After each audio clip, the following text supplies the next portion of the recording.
ఈ నెల 21వ తేదీన సక్సెస్ఫుల్గా మా వీరుడొక్కడే సినిమాని బేవరం టాకీస్ బ్యానర్లో రిలీజ్ చేసాం. 324 స్టేషన్లు సినిమా రిలీజ్ చేయడం జరిగింది. సక్సెస్ఫుల్గా అన్ని కేంద్రాలను కూడా బాగా వెళుతుంది.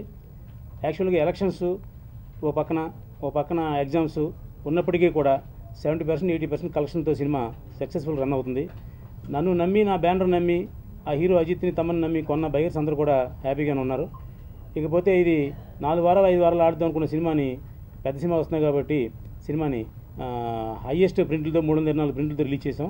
అతని యొక్క ఊపుని మొదలుపెట్టి ఆ తర్వాత వీరుడొక్కడే ఈ సినిమాని బ్రహ్మాండమైన పబ్లిసిటీతో సహా చాలా థియేటర్లో రిలీజ్ చేశాడు. ఈ సినిమా రిలీజ్ అయిన రోజు నేను విజయవాడలో ఉన్నాను. సినిమా చూశాను first show. So cinema house full అయింది, చాలా బ్రహ్మాండంగా రెస్పాన్స్ వచ్చింది. విజయవంతంగా మరి ప్రదర్శించబడటం అనేది మామూలు విషయం కాదు, ఇది చాలా గొప్ప విషయం. దానికి సార్ నేను అభినందిస్తున్నాను.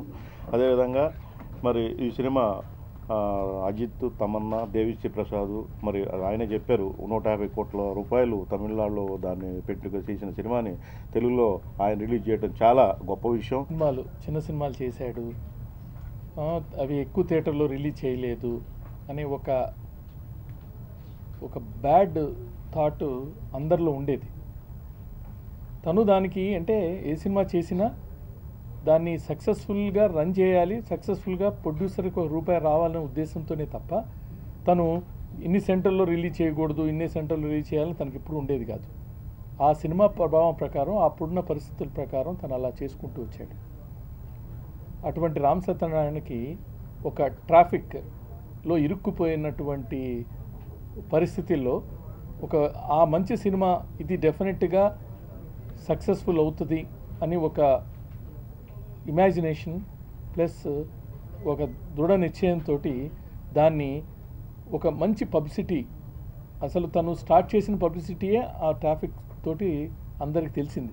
ఎమ్మడే వీరుడొక్కడే ఫస్ట్ డే నుంచి నేను మార్నింగ్ షో నుంచి చాలా ఎక్సైటెడ్గా సినిమా కలెక్షన్స్ ఎలా వస్తాయి, ఆయన కంటే ఎక్కువ కోరుకుంటున్నాను నేను సక్సెస్ కావాలని. ఆయన ఫెయిల్ కాదు, ఎందుకంటే తనకి ఫెయిల్ లేదు ఇంతకుముందు. ఏదో సినిమాలు చిన్న సినిమాలు చేశారు, చెడ్డ సినిమా ఏది నేను కాదు, నేను ఆయన ఫాలో అవుతాను. ప్రతి సినిమాలో ₹1 సంపాదిస్తూ ఉన్నాడు. మాకు ఇన్స్పిరేషన్. అంగులు ఆర్భాటాలకు వెళ్ళొద్దు, చేసామంటే సినిమా డబ్బులు సంపాదించుకోవాలి, సొంత డబ్బులతోటి సినిమా చేయాలి, వడ్డీలు అవన్నీ లేకుండా ఒక ప్లానింగ్ ప్రకారం ఇన్ని సంవత్సరాలు పాటు సినిమా ఇండస్ట్రీలో కొనసాగడం అంటే అంత ఈజీ కాదు. అలా ఎప్పుడు నాకు గుర్తుంటాను, ₹1 ఖర్చు పెట్టాలన్నప్పుడు కలుస్తున్నప్పుడు చెప్తా ఉంటాను నాతో తన విషయాలను ఎలా చేస్తున్నాడు ఏంటని. అవన్నీ నేను చాలా గుర్తుపెట్టుకుంటానండి. అంత పద్ధతిగా తన సినిమాలు చేస్తున్నాడు కాబట్టి పద్ధతిగా ఒళ్ళు దగ్గర పెట్టుకుని సినిమాలు చేస్తున్నంత కాలం డెఫినెట్లీ ఉంటాం. అంగులు ఆర్భాటాలకు బిల్డప్లకు వెళ్ళిపోతే మాత్రం ఇక్కడ అయిపోతాం అన్నమాట. నేపథ్యానికి సంబంధించిన వ్యవహారంలో చాలామంది చాలా రకాలుగా కుటుంబాలను చూసుకోవడం లేదు.